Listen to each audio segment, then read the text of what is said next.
Bonjour l'œil de lynx. Eh ben, au risque de te décevoir, je ne suis pas Charlie. Si j'étais Charlie, je serais mort à l'heure qu'il est ou gravement blessé. J'ai grandi avec Charlie, je lis Charlie, j'aime Charlie, Charlie c'est toute ma culture, mais je ne suis pas Charlie.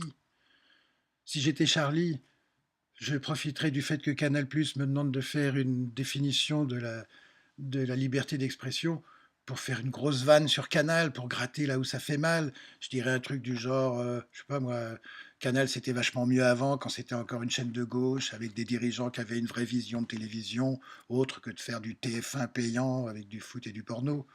Si j'étais Charlie, je dirais un truc comme ça. Et si Canal était Charlie, il le diffuserait.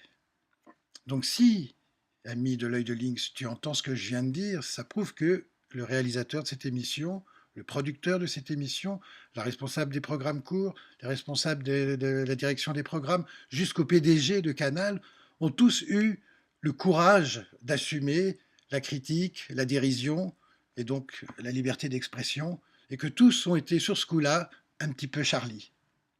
On va voir si c'est possible.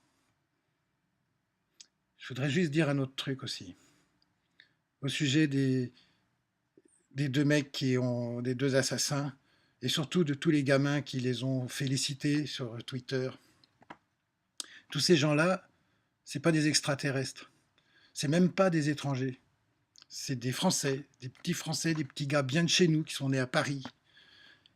Paris, la France, le pays de la culture, pays des droits de l'homme, pays de plein de valeurs comme ça humaines.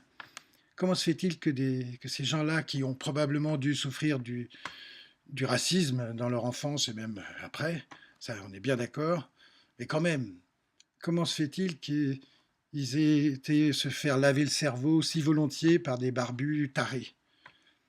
Comment c'est possible? Qu'est-ce qui a là, qu'est-ce qui a pu leur prélaver le cerveau avant? Parce que voilà, pour faire ça, quand on vit en France, c'est que vraiment il y a un truc bizarre.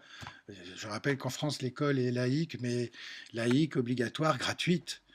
Donc, où sont passés Montaigne, Voltaire, tout ça? Eh ben, je crois qu'ils ont été effacés par la force des mass médias, enfin les médias de masse, donc de la télé en premier.